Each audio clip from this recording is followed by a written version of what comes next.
Hello everybody, it is Andy Smith back with another exciting book look.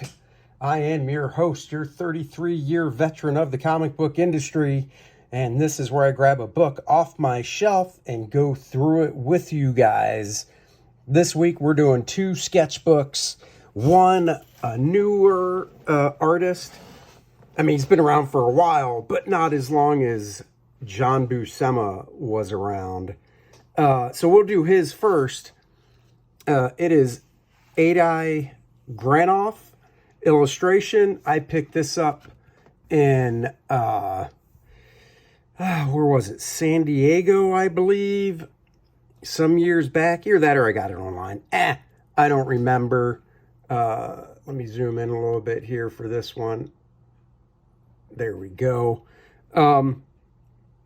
This one, the cover, I believe, is marker, and probably a little bit of the highlights could be with either colored pencil or white gouache.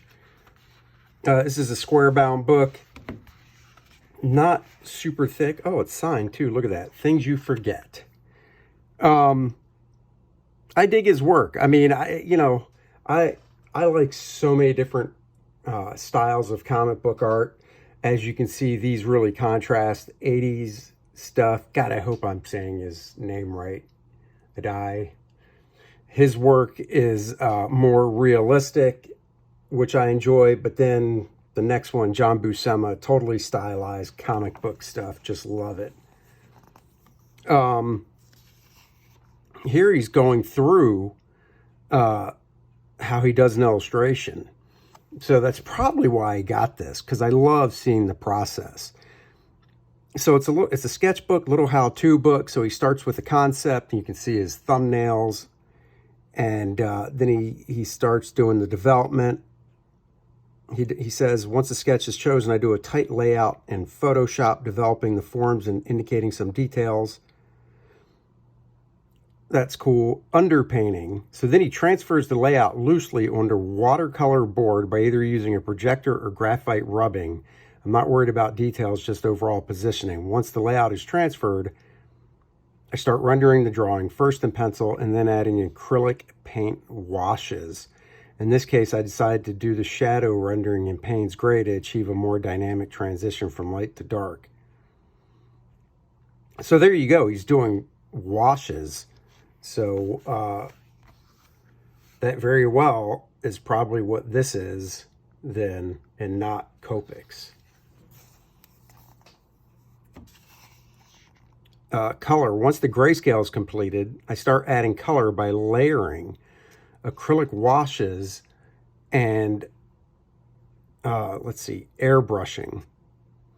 So on the left is all the gray tones all worked out, which is just really cool. And then, like he says, he starts layering in the color using acrylic washes. And you can see a little photo down there of his airbrush and the type of paints he uses and stuff.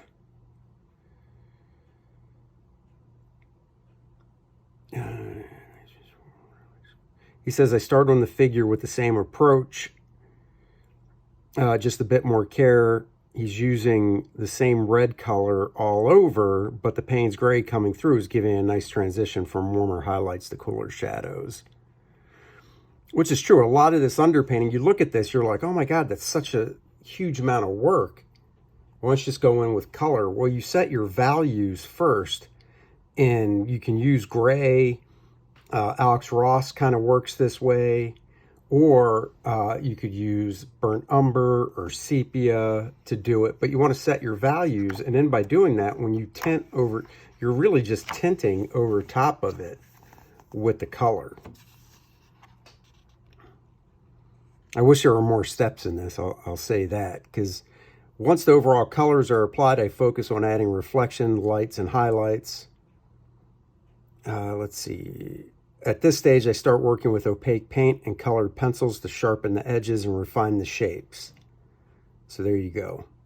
Once it's done, he uses varnish over top and then leaves it to dry. And then on the right is the following page shows the completed image after being photographed for print. So there you go. That is freaking cool. And I believe, if I remember correctly, he did work on some of the armor design for the very first Iron Man movie.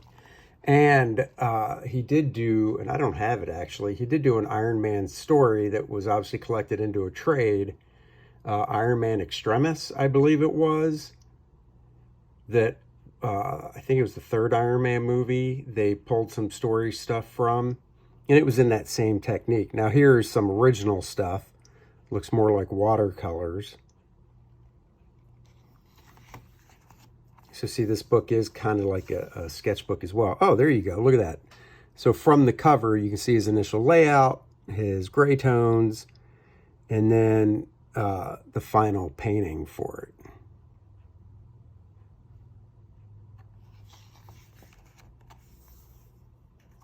Oh, that's cool. I'll even turn it this way to see him more.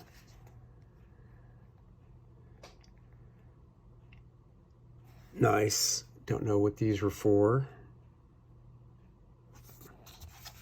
Could just be concept stuff. Who knows? So yeah, this is definitely why I picked this up, because I love these painting techniques, different painting techniques, and seeing the process. Another one from sketch to final piece.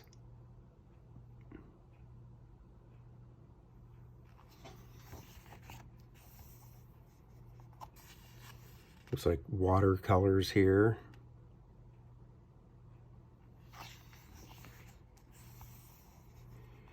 I'm assuming this might have been some concept stuff for the Black Panther movie.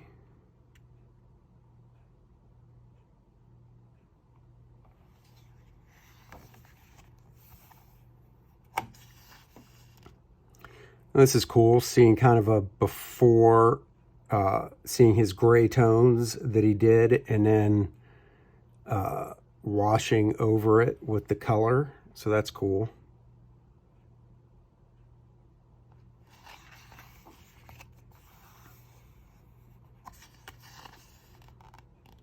So you can see on the black and white side of this, that was definitely done in Photoshop. You can tell looking at the brushes and stuff. And then he probably printed it out and did the full color like he explained in the beginning, is my guess.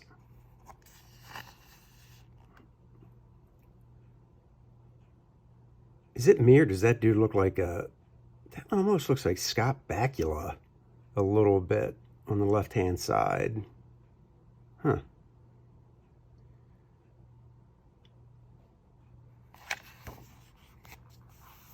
Oh, cool. Another basic shot of taking through the steps. I'm assuming this was colored with paint as well and not digitally. I really like the technique on the buildings in the background. The lights really have that blurred out effect, or the whole background has this blurred out effect the way he did it.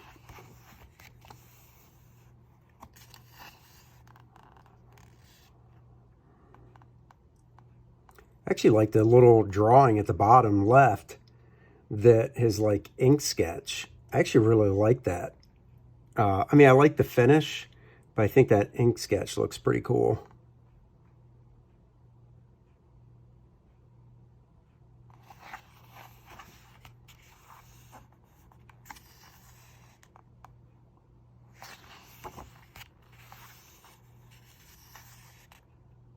Oh, Spider-Man's all messed up in this.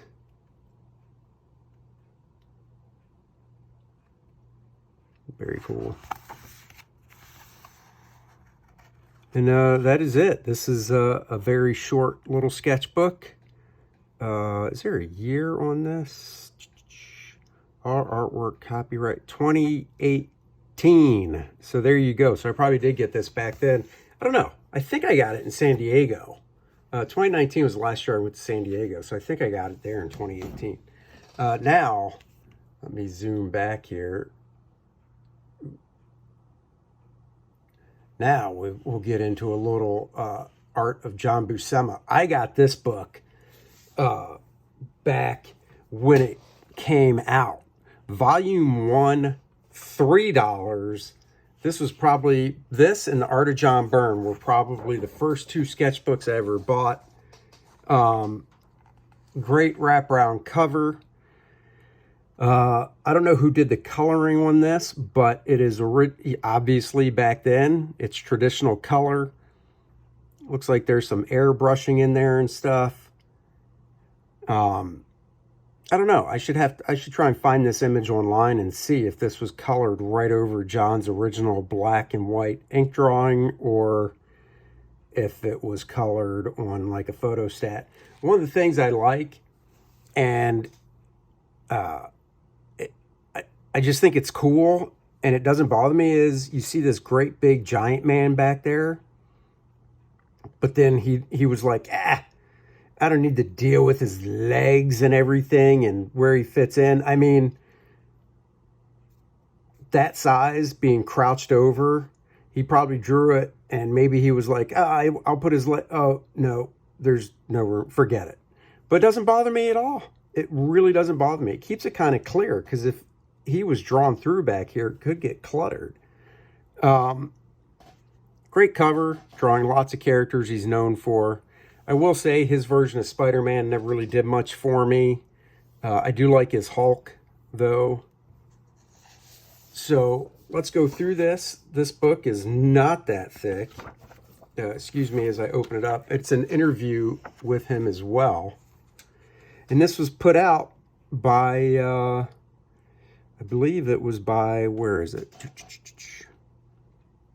It was 1978 by Sal Cortuccio, who I think, I don't have it handy to just grab and look at. I think he did John Burns as well, but I don't remember. So $3.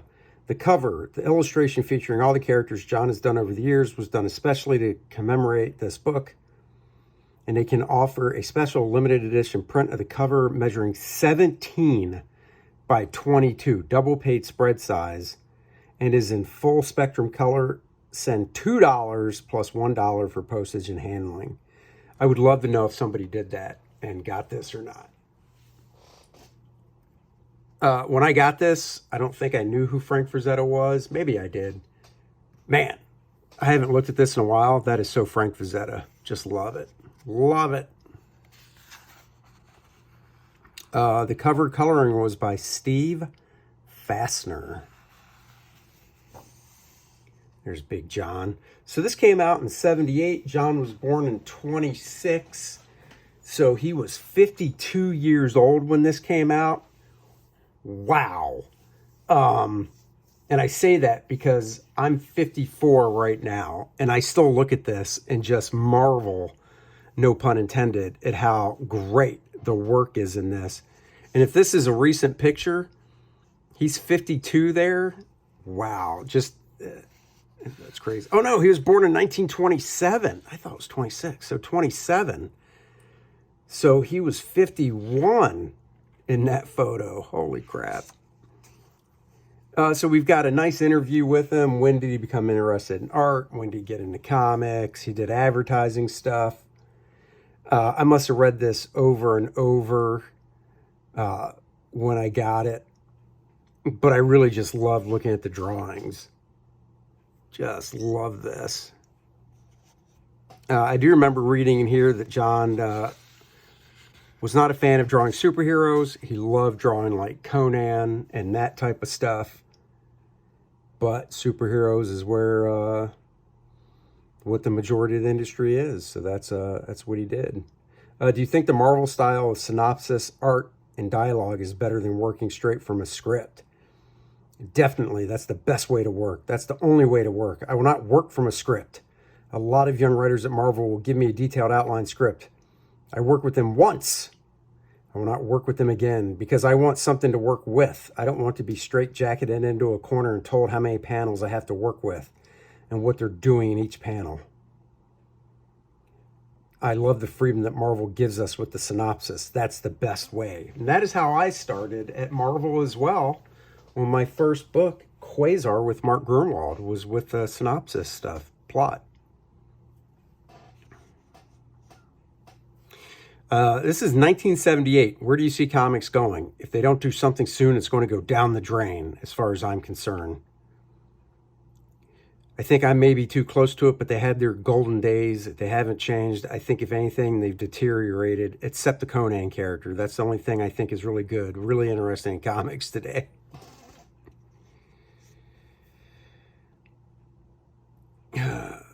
He's asked him if comics has improved. This one thing just caught my eye. He goes, they don't have the scope that we did. We had dozens and dozens of illustrators that we could pick out, from Norman Rockwell, who I did know then, to Albert Dorn, who I had no idea who that was back then, but oh, do I now. Fantastic illustrator. Love this. This looks like straight out of Prince Valiant. John's figures just had so much weight and movement to them. The way he spotted the blacks, and he was a brush inker, you know, and I think that's where I got a lot of my brush inking from, is just stuff like this seeping in to me. Who's your favorite comic artist? I'll tell you, I'm at the point where I'm not impressed with anyone anymore. I was always looking for the good draftsmanship. Later on, I became interested in the storytelling aspect of comics. I think Hal Foster's perhaps the best storyteller in comics, as was Milton Caniff. A lot of guys like Rory Crane, all great. Yeah, now we're talking. And I didn't know who Rory Crane was, but I knew Foster and Caniff. So, and then of course, the only thing in recent times that I was impressed with, but not really floored by, was Tarzan by Joe Kubert. I think it was one of the best comics produced of times. I admire the guy. I think he's fantastic. I really do, but that's it. Maybe I'm too close to comics. So he wasn't floored by it, but think about it. I mean, Joe was only a year older than him. They came up at the same time. So somebody like me looks at Joe Kubert's work and is just floored by it. But, you know, like, if I look at a contemporary of mine, I like their work, my contemporaries' work, but none of it like floors me. So I can understand that. John did have a workshop for comic book art at one time. Didn't last too long, but I think Bob Hall took it for a bit. And there you go. How instrumental are you in plotting, scripting, final realization of a story? Well, it depends on the story. I'm adapting a Conan story from one of the books Robert E. Howard wrote. I follow that pretty close. I love to follow it as close as I can. I wish I had more panels to be able to follow every single step. He creates a visual picture in my mind, and I don't have enough panels to convey. When Roy Thomas hands me a plot, I have a lot of leeway. Roy gives me the most essential parts and then leaves quite a bit up to me. Oh, there it is. Bob Hall. There you go, talking about somebody that went to a school. Bruce Patterson. Oh, so that's cool. And it lasts for, I guess, 28 days. I love this. Who's your favorite inker? If you want to talk about inkers, I think for me, for my work, my brother Sal does the best job because we've worked together for so many years. He knows my style. I just love that. You know, I think it's fantastic that he was able to work with his brother. And I love both their work just the same. John was definitely more of an illustrator, I think. Classic illustrator. Whereas Sal could, I mean, he did advertising art too, but he just developed this shorthand comic book style, which I thought was fantastic. Is there anyone else in your family who's interested in art? My daughter, his granddaughter, is, I believe, an artist, actually. Did DC ever approach you? Once they did. Carmine Infantino called me at one time. He asked me if I'd be interested in working for DC. I said I would, but I couldn't because I was working for Marvel and didn't want to split myself working for two companies. I prefer working for one outfit at a time. That's cool and understandable. Love this. Look at the motion in that horse. The head's going one way. His shoulders are going another, and his hips are going another. Just great. Love that brushwork. Love this brushwork. So nice.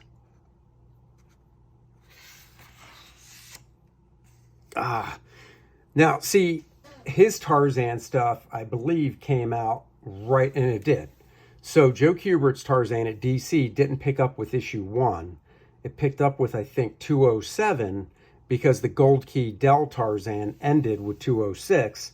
So instead of starting over with issue 1, they went with 207. But then when Marvel got Tarzan, they did pick up with issue 1. And John penciled and inked the first few issues, which were fan-freaking-tastic. And then he worked with different inkers. They were all great.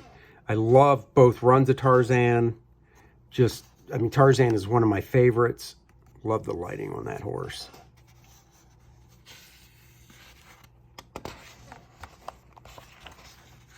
Oh, yeah, there it is in beautiful black and white. Yeah, nothing against the colors. But what I love about this, too, was it looks like photograph because you can see the gradation in the ink, like an artist edition. I always loved this Captain America.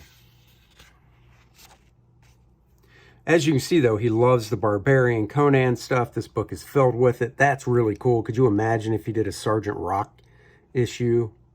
That's what we would have gotten.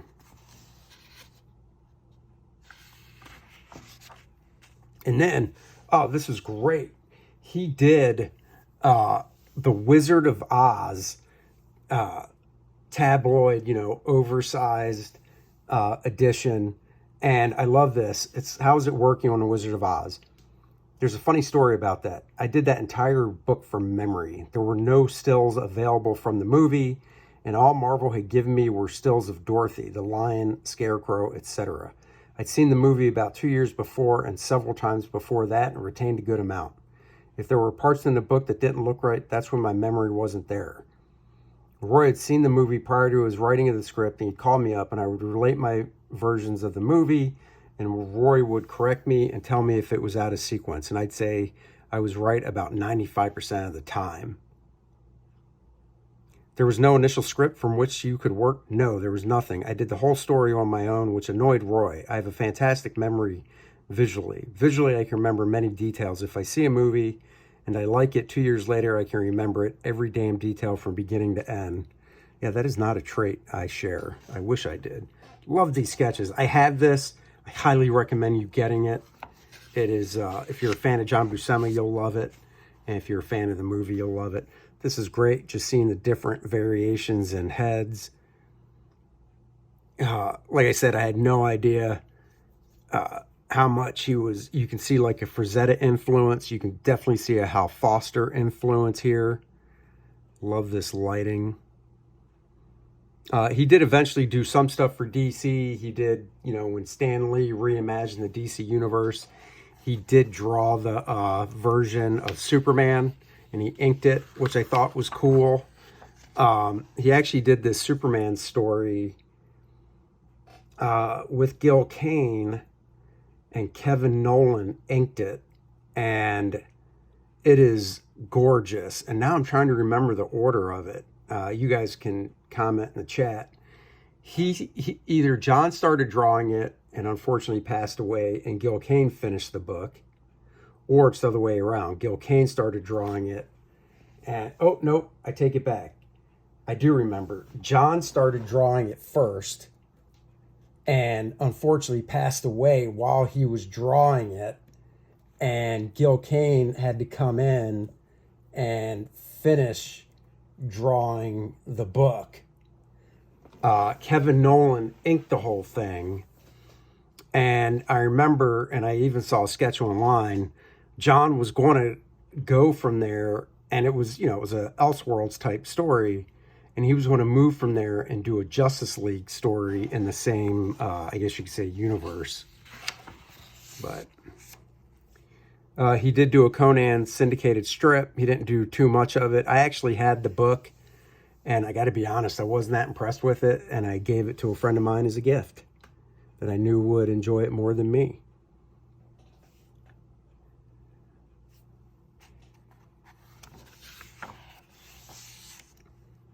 This right here is so 1950s looking, but I love the design of the space helmet and stuff, and the ray gun, and the way he rendered the metal on the helmet and gun and stuff. And I love the belt that's just indicated with brush strokes.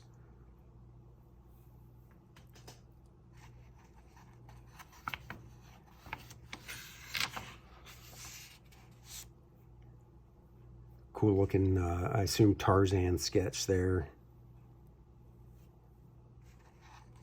So for a thin book, this book really does a great job of reproducing a lot of his art. This is once again, if we ever got to see Sergeant Rock, that would have been cool. This is one of my favorites in the whole book because it's partially pencils and inks. I remember looking at this, same with How to Draw Comics the Marvel Way, and thinking, oh, that's how tight somebody pencils before they start inking it. Okay, cool. Which is not the case. Great quick sketch there, Viking looking dude. That's cool. And there he is, 51 years old, guys. I look at that and I think, how am I 3 years older than John was when this picture was taken? But I feel like he looks like he's 10 years older than me. Just crazy. And that's it. Neal Adams portfolios, I actually have those. Those are awesome. They reprint all the covers he did for his the Tarzan novels, nice and large. So, but Sal Q, he put out some good stuff back in the day. I remember he used to have a table at San Diego back in the day as well. But there you go, guys. That's the book look featuring 2 sketchbooks, one more modern and one very classic. You know, if I had to choose one or the other, Mr. Granoff, I'm sorry, but I'm choosing John Buscema, and I have a feeling you would probably say the same thing. I think most people would. Love this stuff. To me, guys, this is pure comics.